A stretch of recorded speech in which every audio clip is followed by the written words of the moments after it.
E vamos trazer um convidado de altíssima categoria. Aliás, eu sou muito fã do programa que eles fazem às 6 da tarde aqui na Jovem Pan. E o Fiuza, para mim, é o top dos comentaristas, porque ele tem uma linguagem bacana.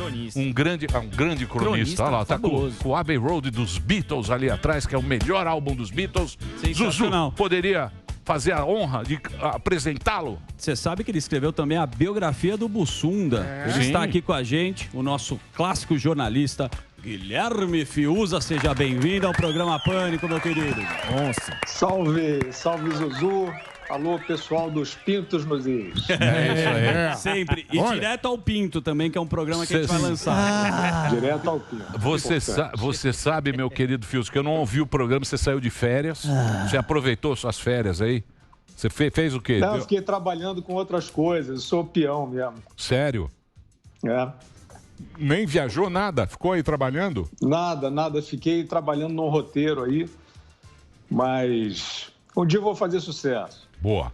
Fiuza, é o seguinte, o nosso assunto, o que a gente quer saber aqui é o seguinte, nós vamos ter duas manifestações, uma dia 7 e outra dia 12. Então a gente está perguntando para todo mundo o que significa essas duas manifestações, do dia 7 e do dia 12, para você, é claro. Rapaz, eu não sabia da do dia 12. Assim, eu sei que o dia 7 tem uma mobilização grande, né? E esta do dia 7, ela é uma espécie de uma continuação, né? Os brasileiros, assim, a maioria dos brasileiros tem estado nas ruas já há bastante tempo, antes desse governo, né? Assim, as manifestações na época do impeachment da Dilma foram muito importantes, né? E depois o povo continuou. A impressão que eu tenho, Emílio, é que é uma era de manifestações de rua muito esclarecidas, né? Muito focadas. A gente teve aquele outro tipo de manifestação em 2013, por exemplo, né? Que foram muito grandes, muito numerosas, mas que a impressão que eu sempre tive é que eram um pouco difusas assim, no propósito, né? E depois parece que as manifestações foram ficando assim, muito focadas. E aí muito efetivas, né, no seu propósito, como foi no impeachment. E depois que começou o governo atual, a gente viu assim, um número muito grande de pessoas indo às ruas defender a sua agenda. Pelo menos essa é a leitura que eu faço, né? A gente viu povo na rua para defender reformas, né? Reforma da Previdência, por exemplo, que o eleitorado entendeu que era importante ali apoiar para o Congresso, né, ali naquela disputa com o Executivo, não sentar em cima, esse tipo de coisa, né? Então, eu acho que aí veio a tempestade perfeita, a pandemia, etc., e outras razões apareceram correlatas àquelas, tipo luta por liberdade, né, com os lockdowns. Depois apareceu a questão da lisura da eleição, né? As pessoas começaram a desconfiar do sistema, que se mostrou vulnerável, e foram às ruas, né, em número muito grande, né? Então, eu acho que o 7 de setembro parece ser uma continuação desse tipo de manifestação de pessoas que eu vejo, assim, sinceramente, eu não acho que é uma manifestação partidária, nem de grupos. Eu acho que são manifestações por liberdade, por democracia, e, nesse caso, também com a preocupação do que acontecerá na eleição do ano que vem, por eleições limpas, né? Ô, Fiuza, falando da prisão do Roberto Jefferson, você que é um excelente cara para dar nome às coisas, eles deram esse nome aqui muito interessante, que se chama Milícias Digitais Especializadas em Atacar as Instituições Democráticas. Você acha que no futuro nós teremos esses nomes bonitos para maquiar uma censura, seja das redes sociais ou até mesmo em órgãos de imprensa? Alba, no futuro não, no presente, né? Nós estamos aí vivendo, nós estamos em plena vigência desse truque fajuto de chamar de fake news para censurar. Eu chamo o seguinte, censurar a opinião pública. Não tem essa conversa, para mim não tem essa conversa de a rede social é conservador, progressista, eu não entendo nada disso. Eu sei que existe um instrumento evidente hoje Tem, inclusive, uma proposição legislativa que está aí prestes a ser aprovada, que cria crimes assim, que é o seguinte: você falou uma coisa que eu não gostei, eu digo que a sua comunicação é enganosa. Cria essa figura. Comunicação enganosa. É a legalização da mordaça atrás desse verniz aí de fake news, etc. Então, é claro, a gente falando de manifestações, etc., é claro que a população, né, isso não é partidarismo, isso não tem a ver com um lado do espectro ideológico, isso não é governismo, na minha opinião. As pessoas comuns estão entendendo que existe uma tentação da democracia de gabinete, sem povo. Sem povo. Então, é isso. A grande imprensa, infelizmente, foi à falência, né, como instrumento democrático de informação. Ela desistiu da sua finalidade. Ela, por exemplo, Alba, ela não vê povo na rua mais. A grande imprensa atual não é mais uma imprensa que possa ser chamada de grande, né? Mas são veículos importantíssimos aos quais nós devemos muito. E eu sempre digo, eu espero que esse surto passe e que esses grandes veículos voltem a ser muito importantes na nossa vida. Mas, nesse momento, eles não veem povo na rua. 1º de maio, uma manifestação avassaladora, de norte a sul. 1º de agosto, a mesma coisa, não saiu na imprensa. Sai ali uma foto de má vontade, dizendo que não foi assim, que era uma milícia, isso aí que você falou. É a milícia, é o gabinete do ódio, né? É a vovó miliciana, é o bebê miliciano. É uma coisa horrorosa que está acontecendo. Então, tem essa dupla ofensiva, né? Quer dizer, tem uma tentativa de mentir sobre anseios da população, que são evidentes, né? Eu faço aqui a ressalva 1 milhão de vezes, quantas precisar. Eu vejo esse problema desde antes desse governo, né? O governo Temer sofreu um cerco bizarro. Não tinha questão do povo na rua, mas tinha uma fantasia também de criação ali de uma delação arranjada para virada de mesa. E a imprensa já naquele momento fez um papel lamentável, tentando derrubar governo. Aí ela já foi para o artificialismo. E aí hoje o nome do jogo é esse, é você dizer que é isso, é o negacionista, terraplanista, miliciano, e assim você vai tentando criar uma cartilha para a imposição, para a legalização de mordaça, né? É um momento ruim, muito ruim para a grande imprensa, mas, evidentemente, que os canais de comunicação, múltiplos canais, apesar das tentações aí de editorializar, de censurar, nós estamos aqui num deles, por exemplo, numa plataforma muito importante, desse novo avanço da democracia, da opinião pública, que democratiza, né, que espalha a possibilidade do seu direito à fala, né, à voz. Fiuza, por mais que seja viciado um desses inquéritos aí prendendo aliados bolsonaristas e por mais discutíveis que sejam essas prisões preventivas, há de se lembrar que foi a Polícia Federal, no caso do Roberto Jefferson, que expediu o mandado de prisão, que foi autorizado devidamente pelo Alexandre de Moraes.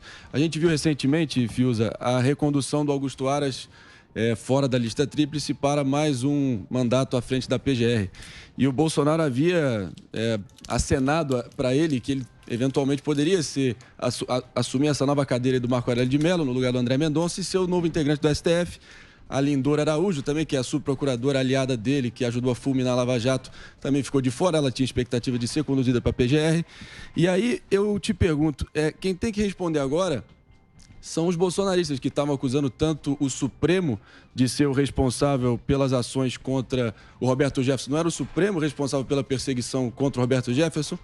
A pergunta fica essa, porque ontem a PGR mesmo avalizou a denúncia contra o próprio Roberto Jefferson. Então, a culpa dessa perseguição, entre aspas, reside única e exclusivamente com o Supremo nesse caso específico? Marinho, eu acho que a questão mais controversa, e que, na minha opinião, está errada aí, é da possibilidade de você... O Instituto da Prisão Preventiva, né, que é importantíssimo, é legítimo, Mas ele traz, e o Supremo, eu acho que age hoje com um grau de subjetividade muito grande nas suas decisões, né? É difícil a gente encontrar, né, a solidez nas fundamentações de certas decisões do Supremo, que são muito controversas hoje.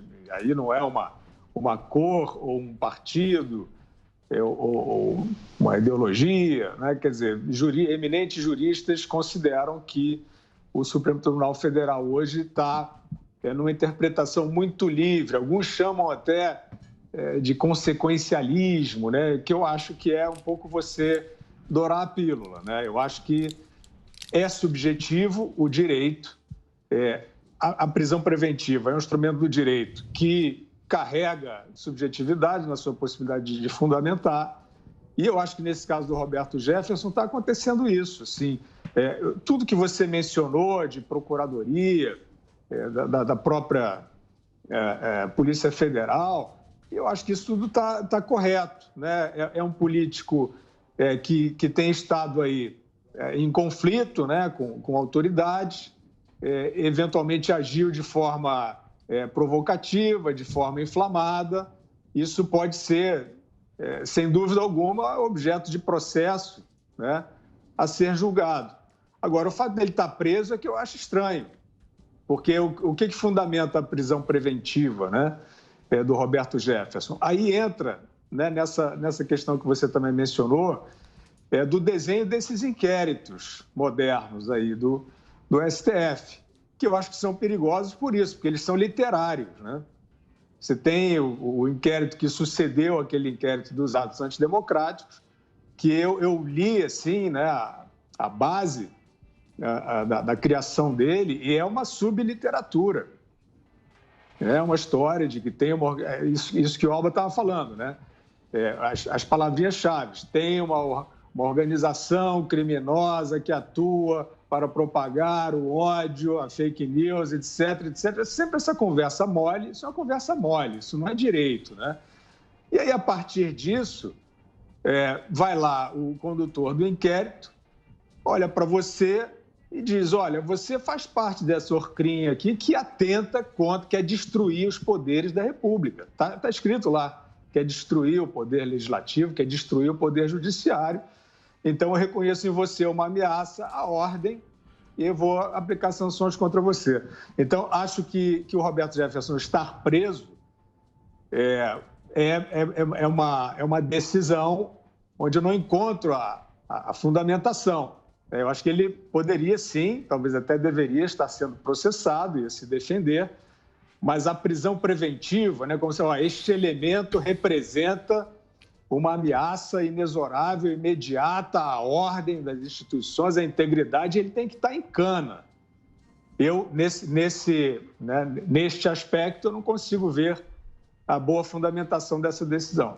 E classificar ódio também é um negócio... Subjetivo de carimbar, né? O que subjetivo para casa. Olha, você está propagando ódio e com este seu ódio você é uma ameaça antidemocrática. Vai dormir, né, bicho? Vai dormir, né? Lógico. Porra, vai dormir. Sim. Burro ninguém é, não é? Exatamente. Mas os caras estão mandando e desmandando. Sim. Essa que é a verdade. Manda abrir, manda fechar. O jogador de futebol com a camisa 24, parece que... Não sei se era brincadeira aí. Não, verdade, era sério. Opa, se era sério. Esse negócio todo, essa pandemia, a gente tá muito zoado. Isso aí deu uma zoada geral, porque ficou aquela coisa de, sabe, pelo bem comum, pelo bem da coisa, e os caras vão mandando. Quando você percebe, você não tá... Já era. Quando você percebe, já era, cara. E já tá todo mundo meio com medo também. Exato. Olha, tá todo mundo meio com medo se eu publico isso ou não. Você não sente assim, ô Fiuza? Essa conversinha? Eu sinto sim, Emílio. Acho que você já falou tudo, inclusive. Só complemento que o que é isso, né? Quer dizer, eu estava falando aqui da livre interpretação, né? E você ilustrou muito melhor do que eu, né? Assim, vai dormir, né? Qualquer coisa eu posso classificar como ódio e eu estou dizendo, né? Vem aí a base legal para isso. Prestem atenção, né? Quer dizer, vão legalizar esse tipo de perseguição, porque isso vai ser perseguição. Já está sendo e vai ser legalizado, né? Quer dizer, comunicação enganosa. Tudo pode ser. Essas agências de checagem não fazem isso? Né? Você tinha lá, a Revista Oeste ganhou de forma inédita, né? Contra uma dessas agências, porque foi fazer uma matéria sobre o tratamento precoce. Sim. Tratamento precoce como todos sabem, uma experiência clínica, né, em curso para tratar Covid. Ninguém estava dizendo que era ciência consolidada, mas é uma experiência legítima que existe. O próprio Conselho Federal de Medicina disse que está errado dizer que ela tem provas de que não é efetiva. Ela está sendo experimentada, né? E a Revista Oeste foi fazer uma matéria sobre uma dessas experiências e tomou lá um carimbo, uma tarja na testa de desinformação, essas palavrinhas, né? Desinformação, fake news, não sei o quê. Ganhou na justiça, né? Mostrando que aquilo não poderia ser feito. E um ponto importante da decisão que é o seguinte, quem reconheceria a autoridade numa agência de checagem para fazer, né, tomar uma decisão, um julgamento tão bruto como aquele. Isso, Emílio, eu acho que isso é uma epidemia, né, de autoritarismo. Isso aí é um autoritarismo fantasiado ali, invernizado, de bondade, de progressista, não sei o quê. Mas isso é um autoritarismo.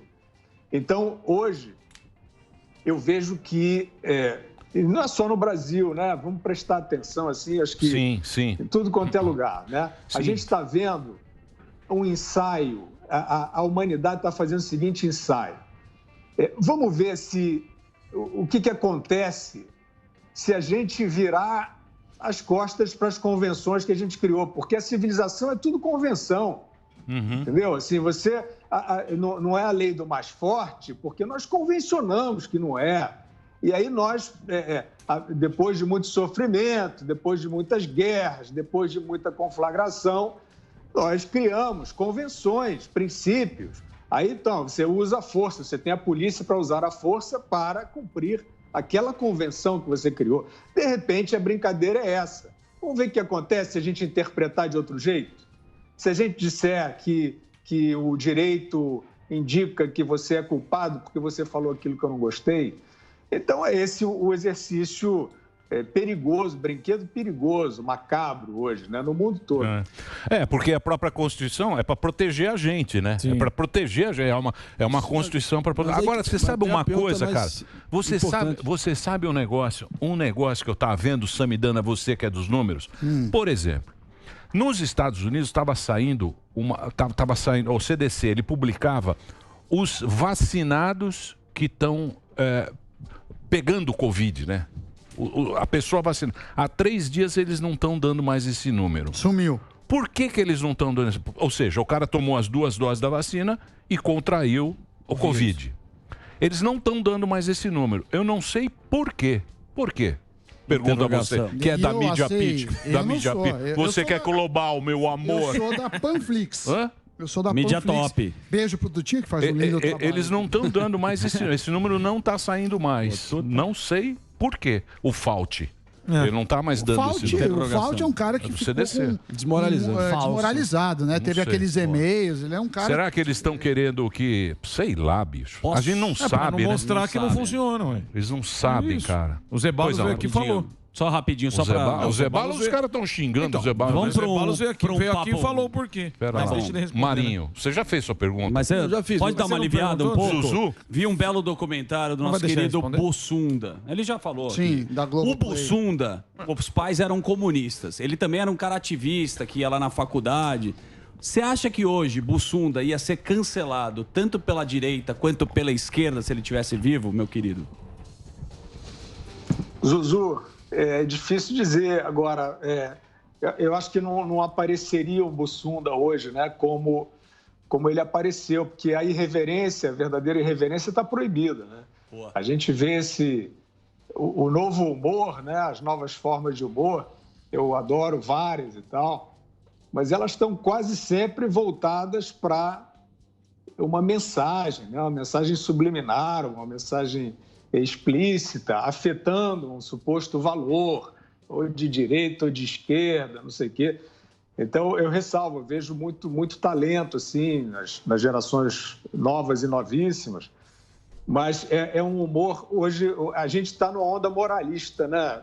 Humor partidário. Não é moralista. Porra, acho que a gente está numa onda moralista evidente. Assim, as pessoas estão adorando meter o dedo na cara das outras. Todo mundo tem uma lição de vida para dar. Então, estamos brincando disso. Então, o Bussunda, ele era o oposto disso tudo, né? Era, inclusive, depois daquele período... duro da ditadura militar, né? Quer dizer, em que havia uma grande polarização também, né?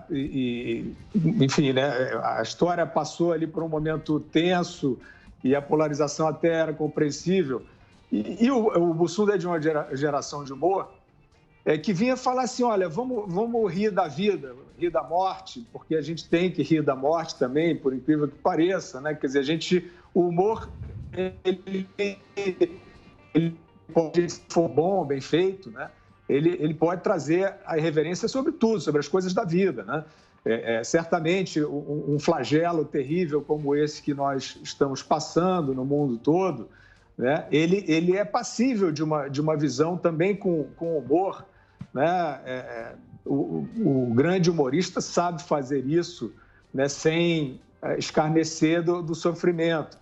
Mas isso tudo acabou, você vê todas as tentativas aí atuais, né, de humor numa situação de tragédia, elas acabam sempre apontando o dedo para alguém, né? Cancelados. Posso estar sendo injusto aqui, mas a sensação geral é que era essa, é um humor filiado, sabe? É uma mensagem contra A e o outro é filiado a uma mensagem contra B.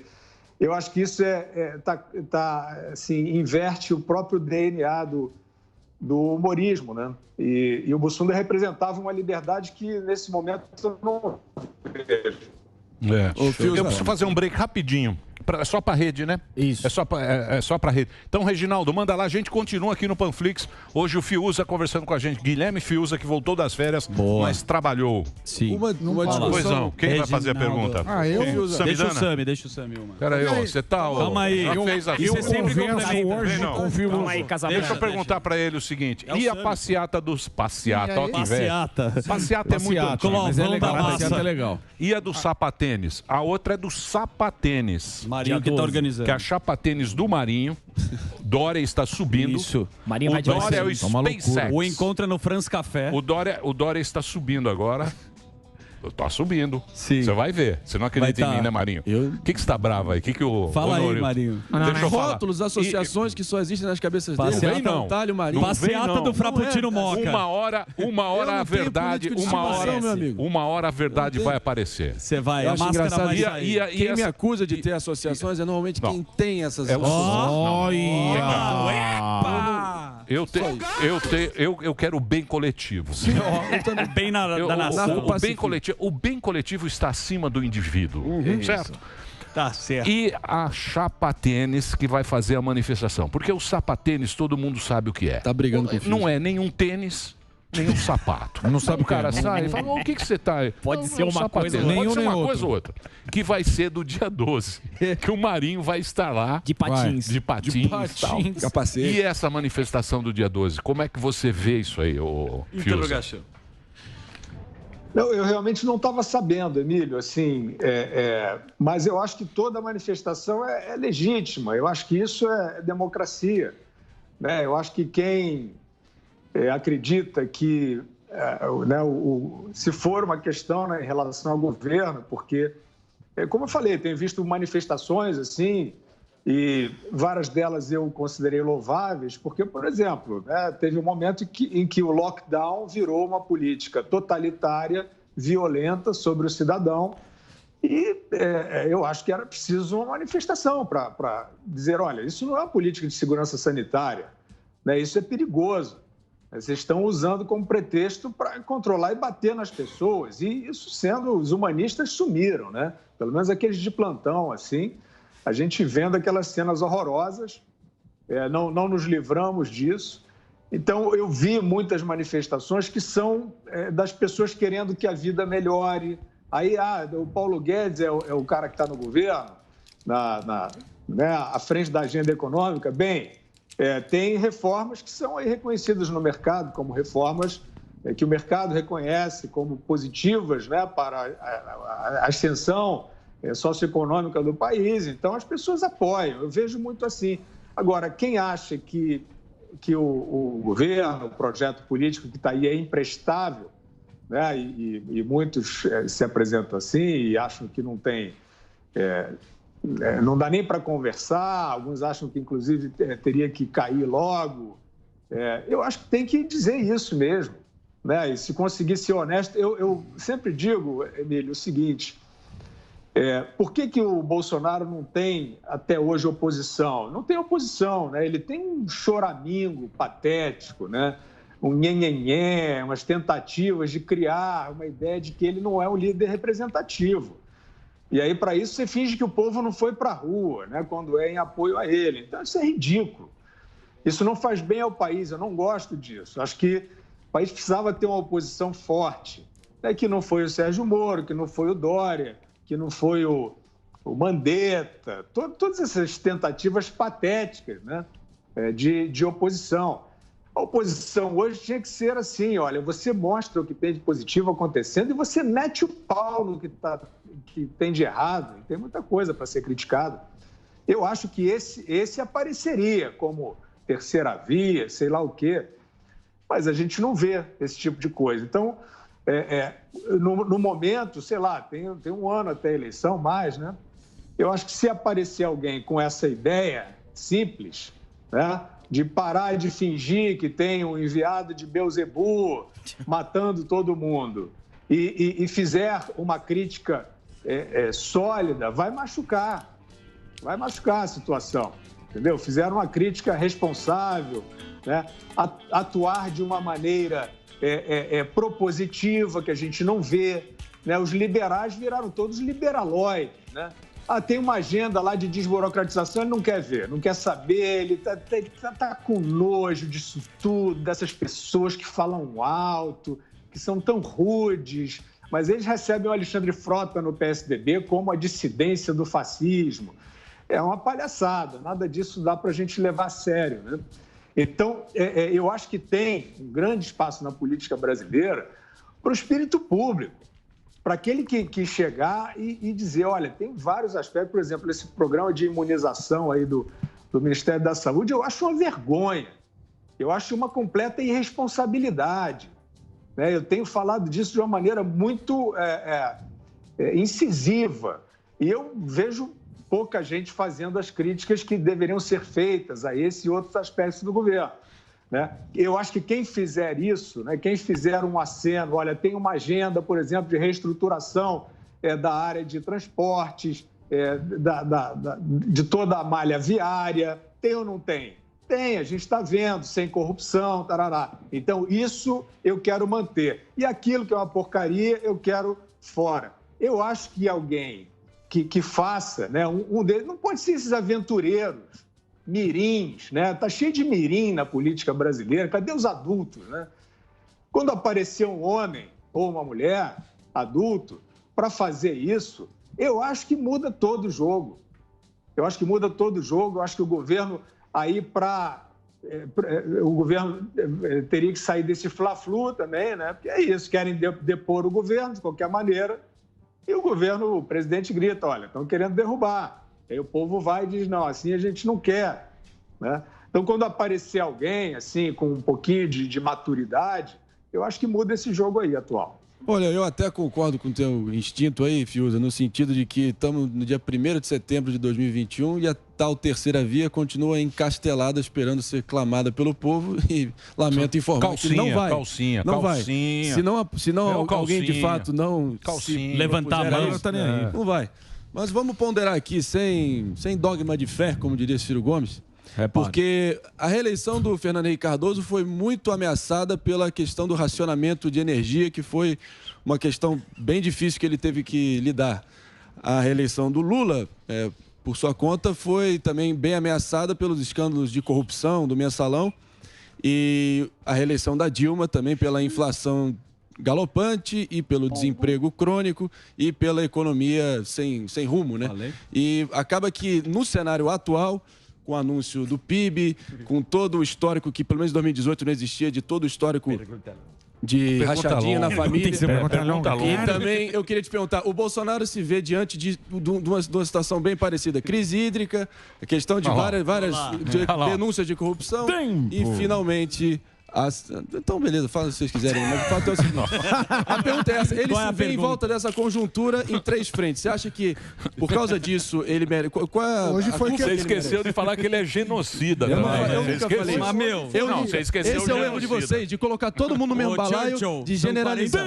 Esse é o erro de vocês. Você esqueceu o genocida. Respondo pelo meu CPF. Mas vamos lá, 600 mil mortes. Não é uma situação fácil. E hoje acabou de foi quebrado o sigilo do Carlos Bolsonaro. Pode falar. Espera, já falamos isso. Pode falar, Fiuza. Pergunta longa, mas embasada. Embasada. Eu acho que a tua preocupação, Marinho, é a minha também, porque eu acho que o debate político hoje devia estar discutindo essas questões que você trouxe, né? Questões, as crises reais, né? Como é que é? E as reformas, né? Cadê a reforma tributária? O governo tem importância nisso, tem que liderar isso está lento. Eu acho que essa e outras questões, né, seriam realmente o verdadeiro debate, né? Botar realmente as políticas, né, que estão sendo aplicadas na berlinda. Infelizmente, não acontece isso no debate político, né? É isso que a gente está falando, esse monte de caricaturas, né? Você tem uma pandemia, né? O governo federal, já falei, né, na parte de saúde, o Ministério da Saúde, eu acho uma atuação sofrível e absurda, falo sozinho praticamente disso, né? Essa parte, não sei se vocês vão querer falar, mas essa parte aí de pandemia, vacinas, é o maior escândalo ético da história nesse século, na minha opinião. Mas por quê? O governo não é... Por que isso? Por que você... Em todas as esferas, né? Porque a gente está embarcando hoje, inclusive, em São Paulo, aí, Rio, aqui, numa experiência totalitária e o povo está indo que nem um rebanho. Que nem um rebanho. Quer dizer, você está criando a obrigatoriedade de vacinas experimentais, criando cidadania de segunda classe, essa é a verdade. São medidas ilegais, porque isso está respaldado numa lei, a Lei Mandetta, né, que criou ali, antes de existir vacina, inclusive, né, no início de 2020, criou a possibilidade de se obrigar a vacinar, o que já é uma excrescência, na minha opinião. Mas está lá a lei, ela vale. Mas essa lei diz que para você obrigar, você tem que fundamentar cientificamente essa obrigatoriedade. E não há fundamentação possível na ciência para obrigar a vacinar, por vários motivos, que eu não vou aqui me estender, mas principalmente pelo fato de que as vacinas não evitam a transmissão. As vacinas que estão em aplicação não evitam nem a infecção, nem a transmissão. Então, essa suposta ética de que você precisa, né, se você não se vacinar, você bota a vida do outro em risco, ela está errada. Obrigado. E a partir deste falso princípio, nós estamos assistindo um avanço totalitário, violento, sobre a cidadania. Nós estamos obrigando, as autoridades estão obrigando pessoas a se vacinarem fingindo que não há uma enorme quantidade de riscos à saúde das pessoas ainda não dimensionados, porque as vacinas são incipientes, né? Elas não têm estudo suficiente e completo para diversos males, para miocardite, para pericardite, para tromboses variadas, para doenças autoimunes variadas, síndrome de Guillain-Barré, neuropatias. Né? Nós estamos vendo os estudos incipientes sobre esses males que são muito sérios e que podem se manifestar no curto prazo e no longo prazo. Isso é uma insanidade, isso é uma indignidade, o que está acontecendo. Né? Nós estamos falando aqui de outros assuntos, evidentemente eu vou seguindo a pauta de vocês, mas para mim esse é o único assunto hoje. O mundo está caindo num avanço terrível, totalitário. Estas medidas elas são ilegais, os estabelecimentos deveriam contestá-las na justiça, e devem contestá-las, os cidadãos devem contestá-las na justiça. E aí, voltando ao nosso fio da meada, eu acho, por exemplo, né, se eu fosse um candidato de oposição, eu ia questionar o ministro da Saúde sobre recomendação para a vacinação de crianças e adolescentes, ou, mais rigorosamente falando, de adolescentes de 12 a 19 anos. O que é isso? Qual o balanço de risco de Covid nesta faixa etária de agravamento e de óbito você pode trazer para aplicar, para recomendar a aplicação de vacinas desconhecidas em termos de risco, pouquíssimo conhecidas em termos de risco para a sua população? Eu acho isso um escândalo. E, infelizmente, vários desses assuntos, né, como estava dizendo o Marinho, vários desses assuntos que são objetivos, que não são você ficar tentando criar uma caricatura, criar a ideia de um monstro que não representa ninguém, vai lá o povo na rua e mostra que ele representa aí uma boa quantidade de gente. Aí você não bota no jornal para fingir que ele não representa. Então, isso é um ambiente triste, na verdade, né? Assim, a gente vai tentando aqui fazer o nosso trabalho, mas eu estava até comentando que nas férias eu estava trabalhando numa outra coisa, num roteiro que não tem nada a ver com nada desses assuntos, porque eles são tóxicos e a maneira como as sociedades estão reagindo, né, na sua maioria, isso é muito preocupante. Elas estão aceitando algo em nome de uma suposta saúde, e eu acho que pode ser um caminho sem volta, né, se a gente não prestar atenção e não começar a reagir agora. Eu acho que está todo mundo desconfiado. Sim. A gente está desconfiado de tudo, mas de determinadas coisas você não pode falar. Porque se você fala, é aquilo lá, você é negacionista. Exatamente. Por exemplo, urna eletrônica. Tem muita gente desconfiada dessa porra dessa urna. Sim. Aí os caras falam, não, a urna é perfeita. Tranquilo. Aí o outro fala que não. Vacina. O cara fica, eu tomei vacina. E acho que todo mundo devia tomar, porque... E eu acho que os caras fizeram essa vacina aí também... Nas coxas. Muito rápido, a vacina. Mas é o que a gente tem no momento. Eu fui no médico, peguei Covid. Fui no médico e falou, toma isso, isso, isso. Fui na farmácia e tomei. Desconfiado? Desconfiado. Então eu sou um cara desconfiado. Eu não tenho certeza de nada. Sim. Entendeu? A gente não tem certeza mais de nada em relação a essas coisas. Por quê? Porque é difícil, porque a gente não é autoridade. E essas coisas, só uma autoridade pode falar. Só um cara que tem muita autoridade. O cara que chega e fala, ó, o médico que estudou a vida inteira, exatamente. Mas todo mundo dá palpite, todo mundo fala da urna eletrônica. Ninguém é técnico em urna eletrônica para saber como é que funciona isso. Então, esses assuntos complexos é muito difícil. Mas hoje em dia todo mundo dá opinião, todo mundo fala. Eu fiz tudo Mas a isso gente aí. Fica desconfiado depois que a gente ouve especialistas falando. Ó, isso é com a urna, isso é com o médico, o doutor Zé Balas vem aqui, a gente pensa. Então eu acho que o estabelecimento devia decidir. O cara que é do bar fala, ó, aqui só vai entrar cara de máscara. Ou aqui vai entrar cara vacinado. E não só isso. E não vi um negócio que... E aí tem a política do bar. Quem acha que... Quem concorda com aquilo vai no bar, quem não concorda não vai. Ninguém é obrigado a ir no bar. Ninguém é obrigado a crer. O estabelecimento. Cada um... Não o Estado. Mas o Estado está cada vez mais... Agora, voltando para o dia 7, que promete, Fiuza, ser uma manifestação grande, acho que assim, pelos direitos aí das pessoas. Você acha que vai mudar alguma coisa depois? Você acha que o STF vai sentir o golpe? O que você acha que vai acontecer pós dia 7, imaginando uma presença grande nas ruas? Samir, vamos falar aqui reto, sem dourar a pílula, né? A gente sabe que a população está desconfiada, não só do STF, né?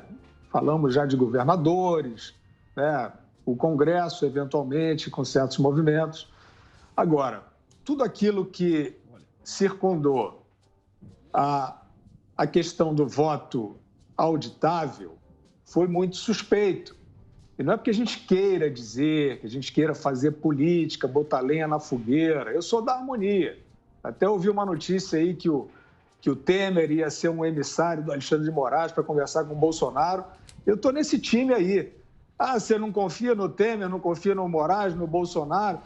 Não confio em ninguém, mas a gente tem que atuar aí para harmonizar, porque senão vai dar um problema grande, para não usar outra palavra aqui mais dura, né?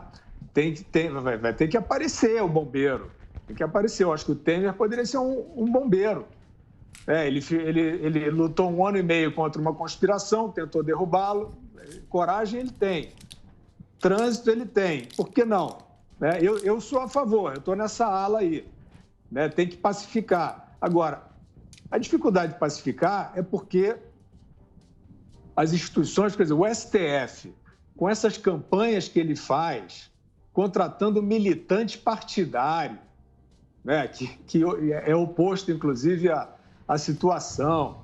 Né? E, quer dizer, a gente sabe, né, o que é a oposição, né, esta que aparece como a mais importante aí na eleição, ela está associada a um assalto, né? Ela está associada a um roubo, que o país inteiro sabe. E aí o STF contrata militante dessa corrente para dizer que a eleição é segura. Companheiro, não dá, o povo não é trouxa a esse ponto, pelo menos. Isso também é. Isso também é. Isso também porque agora a gente já percebe aí essa... Não tem como enganar mais a galera. Não dá. Porque tem claro. Isso aqui, ó. Tem esse negócio aqui, ó. Não, Emílio, se a gente estivesse falando de movimentos sutis, mas os ministros do STF e do TSE não quiseram que fossem movimentos sutis. Eles agiram ostensivamente. Eles, de repente, partiram, atravessaram a rua, foram lá para o outro poder, para o Congresso, para operar uma comissão especial do voto auditável. Eles fizeram isso na nossa cara, eles não fizeram questão de esconder. Foram lá, reuniram os líderes partidários e mudaram os integrantes da comissão para barrar. Por que isso? Que coisa. Por que isso? O que é que suas eminências estavam fazendo no Congresso Nacional? Não está certo, o povo vê que não está certo. E aí, é claro que o sistema foi violado. Não é questão de você ter medo dele poder ser. Ele foi violado. Isto está no relatório da Polícia Federal, na eleição de 2018. Durante 6 meses, pelo menos um invasor passeou lá dentro. Né? É claro que precisa ser aprimorado. É claro que a auditagem precisa melhorar. Pois bem, acontece isso, o TSE nega a vulnerabilidade já constatada. Volto a dizer, companheiro, aí não dá. Aí não dá. Né? Quer dizer, você quer trazer um diálogo leal, você tem que ser leal. Então, ele nega a vulnerabilidade, ele diz que não tem problema não, né? Como vocês estavam dizendo aí, pergunta ao especialista, tem problema não, é seguro, pode ir. Tá bom. Aí o que acontece? Este mesmo árbitro, né, da eleição, que é o TSE, que é ali, né, uma extensão do STF, né, o presidente do TSE é ministro do STF, paralelamente, o que se dá? Esta máxima corte reabilita para a eleição o maior ladrão do país, numa manobra tosca. Numa manobra, né, a reabilitação eleitoral do Lula, ela foi feita numa manobra que afronta o próprio Poder Judiciário, porque esta competência para o julgamento dos inúmeros crimes cometidos pelo Lula estava reconhecida em diversas instâncias do Poder Judiciário. E um belo dia, e o povo está vendo, né, Emílio? O povo vê isso, um belo dia, o STF vem com essa novidade. O Fachin vem lá com o relatório e diz, olha, não valeu não, jogo melado, não valeu não, essa competência não era essa, sei que, né, quase aquele ponto, né? Não, o crime foi no pré-sal, então tinha que ser julgado no tribunal submarino, foi quase uma coisa assim. Né? Onde é que estava o ladrão? Onde é que estava a propina? O que é isso? Isso aí foi um absurdo mesmo, né? Isso aí também deixa a gente desconfiado de tudo, né? Como é que o cara, 70 juízes julgaram o cara e de repente vai lá, tá lá. Eu não sei. Mas então, Emílio, o povo vê que o árbitro da eleição é o mesmo que reabilitou este criminoso condenado, que agora aparece com 200% das intenções de voto. Nas pesquisas amigas, o Lula tem 233% das intenções de voto. Se as eleições fossem hoje, ele estaria eleito, governando e já roubando normalmente. É isso que a gente está vendo. Você acha que a população não está com todas as pulgas atrás da orelha? Evidentemente que ela está. Então, ela vai para a rua por isso. Ela está vendo, né? O juiz não está legal. Né? Eu não estou gostando desse juiz. Desse jeito, não. Né? Muda aí o comportamento. né, traz uma indicação mais clara de que o pleito pode ser correto, a lisura da eleição, o povo vai confiar. Mas não está assim, né? Está no grito, não é vamos lá, não é assim, Lula lá, né? Aí a imprensa não vê o povo na rua, mas vê as coxas do Lula. Você acha que esse ambiente é um ambiente confiável? Você acha que a população está tranquila? Bom, eu não estou. Eu acredito que a maioria das pessoas também não esteja. Eu tenho uma pauta agora para 22, eu sou o Marinha Chapa Tênis. Eu tenho uma que ela chama-se, o nome é bonito. Qual é? É anarcopacifista. Seria. São três pontos. Não precisa do terminado. A STF vai lá e impugna o Mandrião. Fora Mandrião. Fora Mandrião. Já tá fora do baralho. Tá muito ruim, matou muita gente e tal. Beijo. Impugna o Mandrião. Certo. Sim. Segunda coisa, devolve tudo pro Lula. Dinheiro, juros, correção, tudo. Tá bom. Além dos danos morais. Nós vamos devolve pagar o pedalinho. tudo pro Lula. Pedalinho, sítio, triplex, dinheiro. Tudo que o Lula quiser, a gente devolve. E a terceira, a gente faz uma estátua, derruba o Borba Gato. Já tá ultrapassado. Que né? já é feio, já ninguém queimaram, gosta. a gente derruba e faz a estátua do Renan Calheiros. segurando a Constituição. Boa. Renan Calheiros, lá bonito. Aí ele a vai estar ordem do lado. volta. Aí é paz nos estádios. Aí paz nos estádios. O que você acha disso, meu querido Fiuza? Fifi. Assino embaixo, Emílio Não é? Surita. Estou contigo. Então vamos trabalhar pela pauta anarcopacifista. Fiuza, obrigado, cara. Sou seu fã, todos nós aqui. Parabéns aí pelo seu programa, às 6 da tarde, Brasil inteiro, programa mais assistido, mais visto, mais baixado de download, maior audiência no Brasil inteiro, que é o Pingos. Um abraço aí para sua equipe. Vocês são muito bacanas e a gente é muito fã de vocês. Obrigado pela colher de chá. Obrigado, imagina. Obrigado pelo privilégio, Emílio, galera toda maravilhosa do programa mais divertido do país e do mundo. É uma honra estar aqui. Estamos juntos sempre que vocês quiserem. Valeu. Grande, grande filme.